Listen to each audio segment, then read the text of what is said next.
What is going on, golf fans, and welcome back to another episode of Fairways and Dreams. I'm your host, Jeff Hartman. On this Tuesday podcast, where we talk about everything in the game of golf. And in this case, obviously, we're going to be talking about the 2026 PGA Championship, which was held at Aronomink this past weekend, just outside of Philadelphia. What a great tournament. Aaron Rai wins. We're going to talk about that. But as we do every single time after we have a major, I do 18 thoughts after that particular event, in this case, the PGA Championship. Let's not waste any time. The latest news is all based around this. Let's talk about this tournament. It was fantastic. So Aronomink, it strikes back. You know, it's funny. I talked about this with a couple other people. I know because I live right near a Donald Ross design. When you start to look into course architecture, and you look at some of the biggest names in course architecture in terms of historically, Donald Ross is typically near the top. And I said, if there's a course, and I know that Aronomink is not that long compared to other courses. I mean, it came in at 7,394 yards. Okay, so that's not super long for PGA Tour pros. I said, if there's a course and there's a course designer who could go out there and say, let's really show off and showcase what this guy did originally, it would be a Donald Ross design. And man, did this course strike back in a big way. It was great to watch.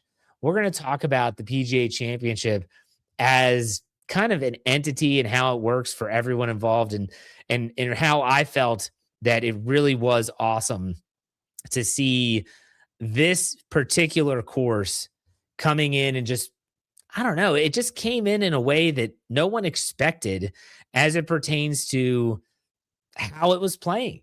It, honest to God, was intent. I mean, let's talk about the next topic. How hard were the greens? Not firm, but how difficult were the greens in Aronomink? How about in the opening round, round one, Thursday? There were 127 three putts in the opening round. So 127 players three putted at some point on Thursday. Meanwhile, at Augusta National in 2026, there were 190 total three putts.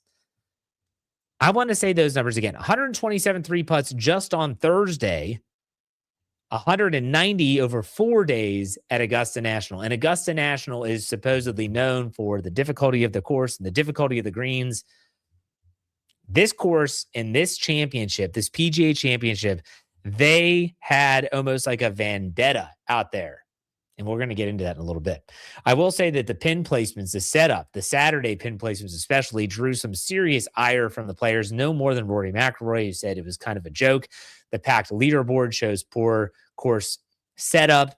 Scotty Scheffler said there were some really difficult pin placements. He said it's just the way it is. You just got to go out and make the shots. You got to make the putts.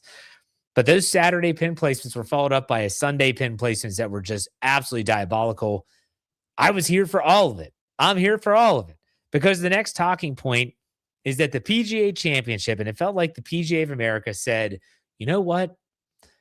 We're sick and tired of people beating the crap out of us, like from a narrative standpoint. We're sick and tired of everyone with a microphone in front of them saying, it's the Masters 1, the US Open 2, the Open Championship 3, and oh yeah, the PGA Championship is just like something you just kind of kick around. And some will go as far as saying that the Players Championship at TPC Sawgrass and Point Vedra, that's even better than the PGA Championship. It almost felt like the PGA of America said, we are sick and tired of it.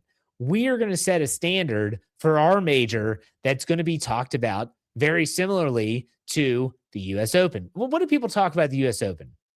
Oh my gosh, the rough is so high. The greens are so fast. It is just really difficult. You have tournaments where sometimes just getting under par is a challenge for these PGA pros. And it's like the PGA Championship said, you know what? It might not be the longest course, but I'm going to say what, Brandel Chambly said this after Sunday. He said that he thought that Aronomink and the setup was so perfect. He said, and I'm going to tell you why it was perfect. He said they made this course ridiculously difficult without making it extremely long. And I thought that was the perfect way to describe the PGA Championship, that they didn't have to make the rough 7 inches long. It was long. It was punishing enough. It was. They didn't have to bump it back to 7,800 yards in length. They didn't have to do that. They had some long holes, but most of the holes were gettable. Some were even drivable. And yet they still made it a challenge with the pin placements, the setup, the angles of approach. It was tough. And the PGA Championship, in my opinion, made a huge statement when all these players, and we'll talk about some of the narratives coming into this, said this is going to be a winner of 20 under par. No, 9 under par won. And he won by 3 shots. So this was not a run away with it type tournament. We'll get to that in a little bit. Next talking point, Bryson DeChambeau's struggles continue. He has now, if you go back to just most recently over the course of the last year, he is now in the 2025 U.S. Open, missed the cut. 2026 Masters, missed the cut. PGA Championship, missed the cut. It seems like forever ago that Bryson DeChambeau was in the final round of the Masters in 2025. It seems like forever ago that he was having that miracle bunker shot down at Pinehurst number 2 to beat Rory McIlroy in 2024. It seems like forever ago. And I do want to clarify that last week I said that no live golfer had won a major since Brooks Koepka in 2023 at the PGA. I was wrong. That was Bryson DeChambeau in 2024 at the U.S. Open. I just wanted to amend that. My mistake, my bad. When I was listening back to it, I heard it and said, Jeff, what an idiot brain fart. But still, Bryson DeChambeau's struggles continue at a time when you would think that he is trying to leverage anything that he can to better his own situation. With live golf, who knows what's going to happen with that? It's going to be very, very interesting to see what exactly happens with Bryson DeChambeau. But recent history is that this guy is struggling. Let's talk about some of the other players who missed the cut. Most notably, Tommy Fleetwood didn't play on the weekends. Keegan Bradley didn't play on the weekend. Bryson DeChambeau, as I mentioned. Victor Hovland didn't make the cut, and neither did Tyrell Hatton. And we'll get to my picks, but I had Tyrell Hatton as a top 20. I was unbelievably shocked and disappointed that he didn't even make it to Saturday. Tyrell Hatton, obviously, being one of the live golfers that was in the field. Live actually didn't have a bad weekend with John Rahm finishing in the top 10, Cam Smith finishing in the top 10. But still, some of those names just really shocked that they didn't even make it to the weekend. Now, let's talk about some of the narratives surrounding this golf course, because again, it was like Rory McIlroy was the one that said, this is a basher driver and then wedge it up onto the green and make birdie. That was what he said. It kind of reminds you back in the day when you saw like Brooks Koepka and Bryson DeChambeau, this was before live, and they just wanted to hit the ball as far as they could, because they're like, if I'm in the rough, I'm in the rough, but I'm going to hit it so far that I'm only going to have a wedge, so I can handle my wedge out of the rough, and I'm good enough with it. And I'm going to make those, or maybe they're in a bunker. They have the bunker game. Yeah, that didn't pan out. Rory himself, it didn't pan out. Yes, he made a charge on Sunday, but it was too little too late. Aronomink certainly got the best of not just Rory McIlroy, but a lot of these golfers as they were struggling with sometimes the narrow fairways, but it was the greens, it was the approach, it was the length of the rough combined with, if you were in the wrong spot on the green, you're looking at a 3-putt easily. The pin placements are right on those spines of the greens. You know, everyone knows Donald Ross for the mounded greens, the turtlebacks, as they call it. They had those spines that ran through the green, and boy, did they put those pins at those diabolical spots. But again, Rory criticized the course setup. And he said, when you have a bunch leaderboard, because going into Sunday, and I played in a 2-man scramble with my brother, and we played with my dad and his best friend. And everyone was talking, who's going to win the PGA Championship? Just as a group, everyone was just chatting. And everyone said the same thing. It could be anyone. It could be anyone that wins this tournament. And when you looked at that leaderboard, Scotty Scheffler was just still hanging around. Rory was there. John Rahm was there. I mean, you had some big names. Ludwig Oberg was in the mix. Big name players. Xander Schauffele made a push. Just incredible. The course setup made it an even playing field, in my opinion. I don't want to see Rory McIlroy in 2011 at Congressional at the U.S. Open running away with it. That's not good TV. That's not good entertainment. I like the course setup. I like the challenge. I thought the PGA of America did a great job. Let's talk about pace of play. We've talked about that on this podcast in the past. And does the PGA Tour have an issue with pace of play? How about the fact that they had 5.5-hour rounds? 5.5-hour rounds at this course. Now, this is a smaller course. It's an old course. As I mentioned, 1928 was when this course was opened.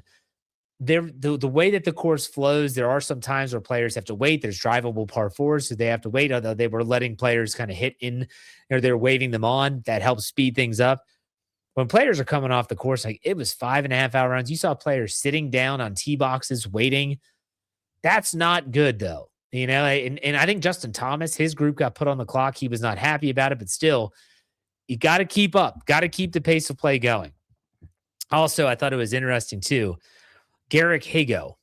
And you know how to know that name? I didn't really know that name until the young man, I say young man because he is a young player on tour.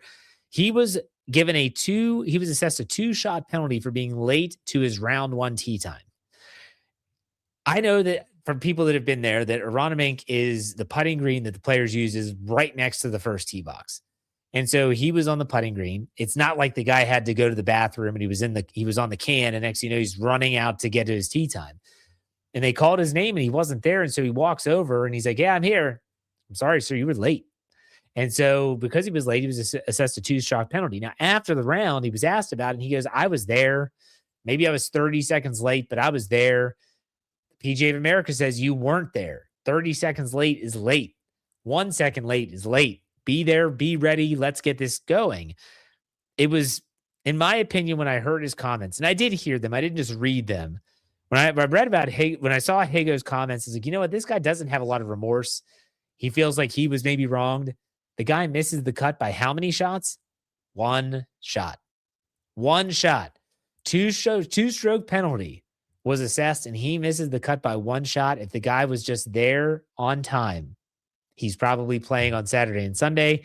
He's going to be collecting a paycheck. He's going to be potentially boosting his golf ranking points. Instead, he was at home watching, like you, the viewer or listener, and me. All right, I will say this, that when you saw the leaders, and this was on Sunday afternoon, when everything's coming down to it, you know who was dominating were the players that were really putting well. They were putting, I think about Aaron Rai's putt on 17. We'll talk about that, which was remarkable. But it was the players that were able to just lag the putts in good spots. That's the key. They didn't just lag the ball close to the hole. They left the ball where they knew it was going to be up the hill without a lot of break. Those were the players that were vying for the championship. They were putting because the putting was critical. The approach with the greens, they were tough greens. You had to miss on the correct side. You couldn't short side yourself. A lot of these players that we thought were going to be in the mix weren't. Why? Their distance control was off. They weren't able to manipulate the greens the way you should. You got to play the angles the way that it was designed. And that's what I thought made for a really interesting tournament. But it was a crazy Sunday that was completely up for grabs. Like I said, going into the final round, Alex Smalley was in the lead.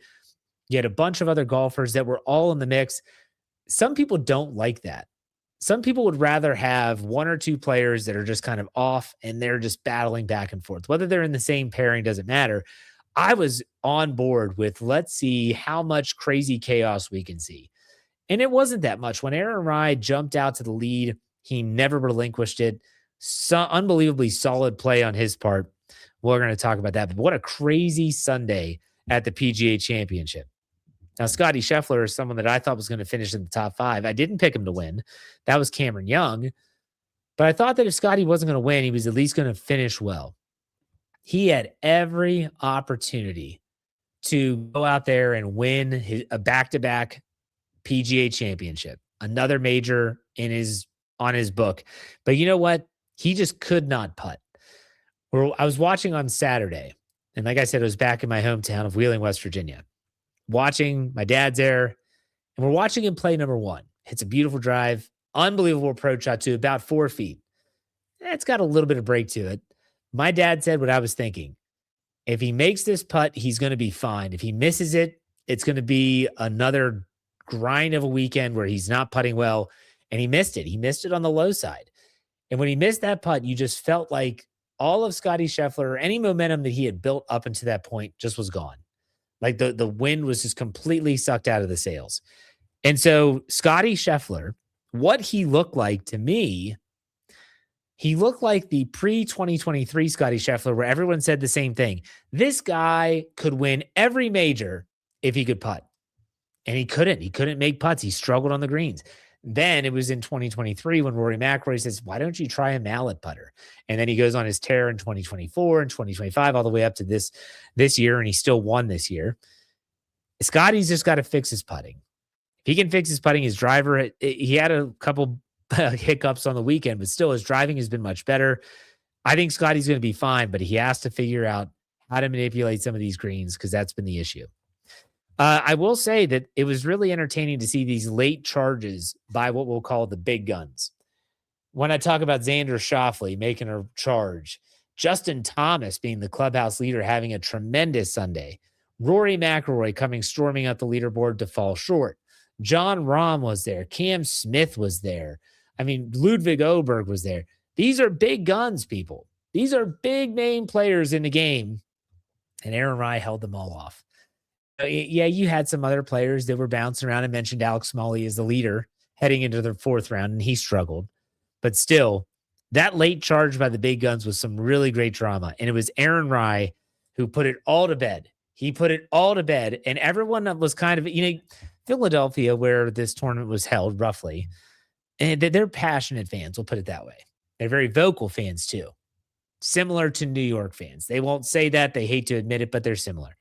And when Aaron Rai hit his tee shot on 17 and left himself 68 feet, at the time he had a 2-shot lead, and that's still up for grabs.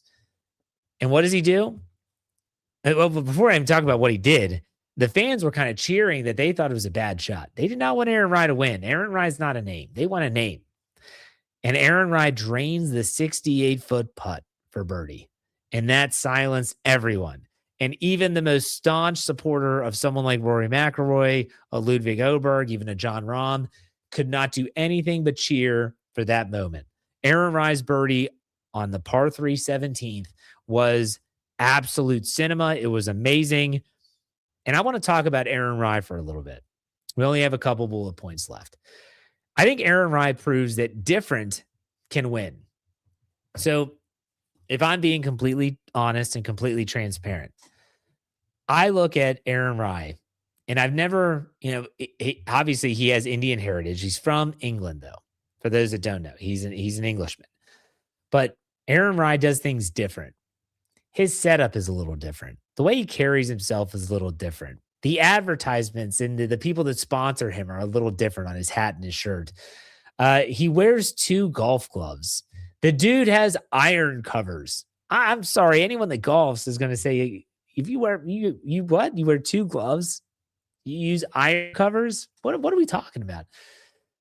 Well, it took Aaron Rai winning the PGA Championship for me to actually find out why he does these things. So he wears 2 gloves because when he was a kid in England, he would play in the winter and it would get really cold. And so he had 2 gloves to wear. And he said he just got used to it. He got comfortable with it. And he started to like the feel of 2 gloves. And so that's why he continues to do that. I do think with some shots, like bunker shots, greenside shots, he only wears 1. But for the most part, he wears 2 gloves. Fair enough. I didn't know why he did that. I knew it was different. People don't tend to root for different, but still. Then there were the iron covers. No one on tour uses iron covers. If you use iron covers in your local round at your local muni or your local club, you're probably getting made fun of. Why are you using iron covers? Well, I'm going to tell you what Aaron Rai does. He actually spoke about how he grew up in a middle-class family and that his dad and mom worked really hard to get him everything that he had for the game of golf. And Aaron Rai spoke about how his dad once got him a brand new set of golf clubs that were really nice, that took him months to save up for.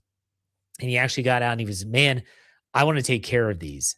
He would clean them after every practice session, clean out all the grooves. He said he'd put baby oil on them. I don't know if that's a thing. I don't do that, but still maybe he did. And his dad said, we need to protect them. So they put iron covers on him. He keeps using iron covers because it reminds him of kind of the hard work that his parents put in to get him where he is. He realizes that he could get any number of clubs for free on tour. You're a PGA Tour player. If you're a TaylorMade player, you go to the TaylorMade, they have those RVs that travel around and you go in and I need a new 7-wood for this week. Okay. what shaft do you want? Let's go hit it on the range a little bit. It's a fitting right there on site. He could probably do that. I'm not sure what clubs he uses, but still, he always uses iron covers. Not because he's nerdy in that way, not because he feels that he has to protect his clubs. It's to remind him of where he came from. As someone that feels some of those thoughts of, where you came from and always remember that, I've got respect for that from Aaron Rai. So I take back anything negative I might have said about Aaron Rai. Sometimes you don't know what you know until you know. And so for me, more power to him. Different can win on the PGA Tour. But Aaron Rai was a very stoic champion. I was watching him and he talked to, Jim Nantz was definitely giving us, the viewer, a lot of information about how he was raised to just take in the moment, to not overly, not to be too exuberant on the golf course. When he drained that 68-foot putt, let's just be honest, he had to know, I just clinched the PGA Championship, a major championship. I just made myself over $3 million. Most of us would be fist pumping, yes, like pumping our chest. He just casually put his hands up. Thank you. Maybe a little bit of a fist pump, got his ball, went to the next tee because he still had to play 18. Even after on 18, when most people would just be unbelievably elated, he was just standing there, taking a deep breath, letting it all kind of wash over him. And it wasn't until everything was done, when his wife, who's also a golfer herself, it finally was like he could relax. But stoicism, man, just not letting anything affect you, knowing that the only thing that you can control is what you can control. He can't control what other golfers are doing. He did his job. That's a stoic approach. He's a stoic champion.